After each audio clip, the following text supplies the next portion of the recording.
பிக்சல்வர்ஸ் airdrop பாட் நல்லம்மா. இப்போ பார்த்தீங்கன்னு சொன்னால் டெலிகிராம் ஏர்ட்ராப் செல் கடுமையாக ஃபேமஸாக போயிட்டுருக்குது. அப்படி போயிட்டுருக்கிற நோட் காயின் நல்ல சக்ஸஸ் கொடுத்தீங்க நிறைய பேருக்கு.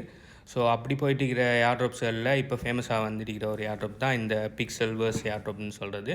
ஸோ இதை பார்த்தீங்கன்னு சொன்னால் இது நிறைய ஃபண்டிங் இவங்க எடுத்திருக்காங்க. நிறைய பெரிய பெரிய இது கம்பெனிஸ் எல்லாம் இதை பெக் பண்ணுறாங்க. ஸோ பார்க்கக்குள்ளே ஒரு நல்ல ஏர்ட்ராப் மாதிரி தான் இருக்குது. ஸோ ஆனால் இது ஷுவராக இது ஏர்ட்ராப் கிடைக்கும், ஷுவராக எல்லாருக்குமே ஏர்ட்ராப் கிடைக்கும், அந்த ப்ராஜெக்ட் சக்ஸஸ் ஆகுன்னு சொல்லி நான் இந்த இதை கேரண்டி பண்ண மாட்டேன். இது என்னோட ஃபைனான்ஷியல் அட்வைஸ். ஆனால் மற்ற ஏர்ட்ராப்ஸில் கம்பேர் பண்ணக்குள்ளே இந்த ஏர்ட்ராப் பார்த்தீங்கன்னு சொன்னால் கொஞ்சம் ஓகே மாதிரி இருக்குது. ஏன்னா இவங்களோட பெக்கிங் நல்லா இருக்குது. ஓகே, அடுத்தது இந்த ஏர்ட்ராப்பை பார்த்தீங்கன்னு சொன்னால் இது நீங்கள் கண்டினியூஸாக டெப் பண்ணுற மாதிரியோ இது மாதிரி இல்லை, இது ஃபார்மிங் மாதிரி தான். நீங்கள் கிளிக் பண்ணிங்கன்னு சொன்னால் ஒரு குறிப்பிட்ட ஹவருக்கு பிறகு இல்லை அவர் நினைக்கிறோம் 8 ஹவருக்கு பிறகு நீங்கள் திரும்ப வந்து அதை கிளைம் பண்ணுற மாதிரி இருக்கும். இப்போ இந்த ஏர்ட்ராப்பை பார்த்தீங்கன்னு சொன்னால் நீங்கள் ஜஸ்ட் கலெக்ட் பண்ணுற பாயிண்ட்டை வச்சு உங்களுக்கு ஏர்ட்ராப் இல்லை. இவங்க என்ன சொல்லிக்காங்கன்னு சொன்னால் அந்த பாயிண்ட்ஸை கலெக்ட் பண்ணி அந்த பாயிண்ட்ஸை வச்சு நீங்கள் என்ன செய்யணும்னு சொன்னால் நீங்கள் கேரக்டர்ஸ் வாங்கணும்.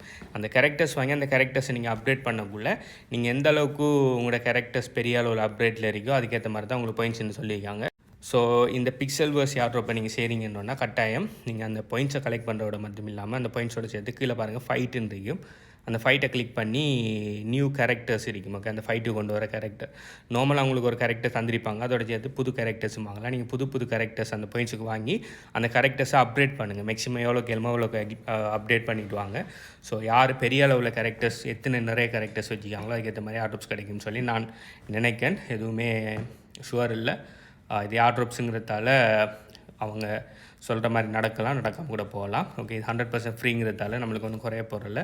செஞ்சு வைங்க. நாளைக்கு இந்த ஏர்ட்ராப் சக்ஸஸ் ஆகல நிறைய அமௌண்ட் ஏர்ன் பண்ணக்கூடியதாக இருக்குது. ஸோ இந்த பிக்சல்வர்ஸ் ஏர்ட்ராப்ட லிங்க் வேணும்னு சொன்னால் பிக்சல்னு சொல்லி கீழே கமெண்ட் பண்ணுங்கள். அது எங்கே எடுக்கிறேன்னு சொல்லி நான் சொல்கிறேன். இதே மாதிரி இன்னும் நிறைய நல்ல வர்த்தான ஏர்ட்ராப்ஸ் கிட்டத்தட்ட 15-20க்கு மேலே நல்ல ஃப்ரீ ஏர்ட்ராப்ஸ்கள் இந்த கரண்ட் பீரியடில் வந்து டெலிகிராம் ஏர்ட்ராப்ஸ்கள் எங்களுடைய HBU கன்சல்டன்சி டெலிகிராம் சேனலில் போட்டிருக்கிறேன். அதில் ஜாயின் பண்ணிங்கன்னு சொன்னால் உங்களுக்கு தேவையான நிறைய ஏர்ட்ராப்ஸ்களில் பார்ட்டிசிபேட் பண்ணிக்கொள்ளலாம். ஸோ நான் திரும்ப சொல்கிறேன், நீங்கள் ஏர்ட்ராப்பில் ஜாயின் பண்ணி போட்டு ஒரு ஆளை மட்டும் ஏர்ன் பண்ணிடலாம். நீங்கள் ஏர்ட்ராப்பில் ஜாயின் பண்ணிங்கன்னு சொன்னால் அவங்க சொல்கிற விஷயங்களை செஞ்சு மேக்ஸிமம் எவ்வளோக்கு அப்டேட் பண்ணிங்கன்னு சொன்னால் நாளைக்கு அந்த ப்ரொஜெக்டில் சக்ஸஸ் ஆகக்குள்ள உங்களுக்கு நல்ல ஒரு சக்ஸஸ் கிடைக்கும். ஜாயின் பண்ணி போட்டு விட்டால் பெரிய அளவில் சக்ஸஸ் கிடைக்காது.